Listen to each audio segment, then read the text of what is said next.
The episode begins by showing a villain at peace, but a young man with a big nose suddenly appears, running and shouting that pirates are coming to the once calm island.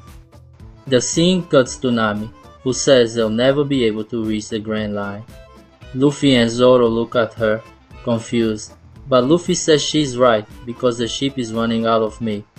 He adds that eating only fruit every day gets boring.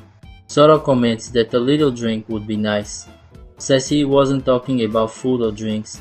She meant that the Grand Line is the most dangerous place in the world. She explained that the biggest and most dangerous pirates are there searching for the One Piece. She also says they sail on powerful ships, unlike the one they're on. Luffy replies that they also have a big crew. Nami says their ship is small, and in their current condition, they have no chance of getting there. Luffy confidently says they'll definitely find a cook and also a musician. Zoro asks what they even need a musician for and starts laughing. Nami looks at the map and says there's a village nearby. Every single day, this young boy would run through the village screaming that pirates were coming, and almost every time it was a lie. The villagers were already tired of his cruel pranks, but the teenager would just walk away laughing as if he enjoyed annoying everyone. The kids in the village called him Captain Usopp. Out of nowhere, another child came running and crying, saying he had seen a pirate ship and a pirate flag, but Usopp immediately said the kid was lying. This time, however, the child insisted it was true. When Usopp asked again if he was really telling the truth, the boy confirmed it. For the first time, Usopp, who always lied and laughed about it, began to worry about the safety of his village. The kids started giving more details, and even though Usopp dreamed of being a pirate, he was terrified. But when the child said there were only 3 people on the ship, Usopp quickly changed his attitude and declared that he would team up with the children to protect their home. Meanwhile, Luffy and his crew arrived at the village. Luffy, of course, was mostly concerned about whether there would be meat. Nami got annoyed and told him to stop thinking only about food. Zoro warned that someone was nearby, and suddenly gunshots were fired at the Straw Hats, and 3 pirate flags were raised by Usopp's crew. Usopp shouted that he had thousands of men under his command and that the Straw Hats stood no chance against him. Luffy was impressed, but Nami immediately said it was all a lie, and Usopp gave up, asking how she knew he was lying. Usopp proudly said he had loyal followers, and Nami questioned whether his loyal followers were just those 3 kids. Luffy started laughing at Usopp, irritating him. But then Luffy became serious for a moment and said Usopp would have to pay with his life because Luffy was a real pirate. Zoro even backed him up. Luffy told Usopp that if he didn't know how to take a joke, he shouldn't make them. Seconds later, Usopp was trembling with fear, and Luffy and Zoro burst out laughing, saying they were joking.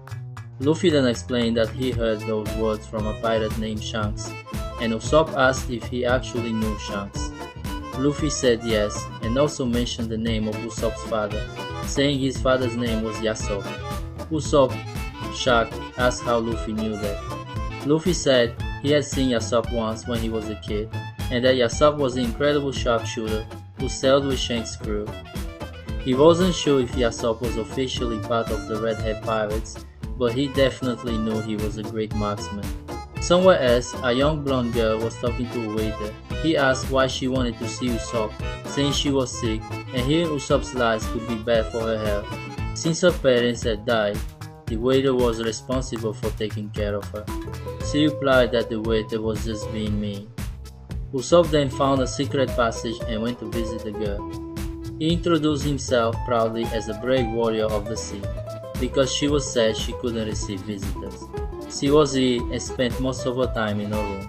She asked what adventure Usopp would tell her today. He said he would tell the story of when he was young and fought a giant golden fish whose poop was enormous.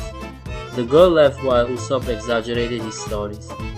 Meanwhile, the kids searching for Usopp ended up at his house where Luffy's crew was eating.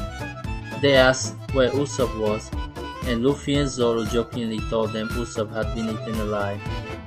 The kids panicked and even called Nami an old witch, which made her furious. After explaining the truth, Luffy, Nami, and Zoro went to the mansion where Usopp told his lies to the sick girl. The kids explained that Usopp only lied to her to make her smile because even though she had a lot of money, she had lost her parents and lived a very sad life. Luffy said Usopp was a good guy, and the kids agreed. Using his rubber arms, Luffy launched himself and the crew over the mansion wall. They ended up landing very close to where Usopp was telling his story from atop a tree, while the blonde girl listened from her window. After hearing the noise, the waiter rushed outside, and then a strange, creepy man appeared, looking very similar to Michael Jackson. The episode ended right there. And that's it, guys. Thanks for watching the video and sticking around until the end. If you enjoyed it, make sure to subscribe to support the channel. Leave a like so I know you're enjoying the content, and don't forget to drop your comments and suggestions below. We're in this together. Thanks.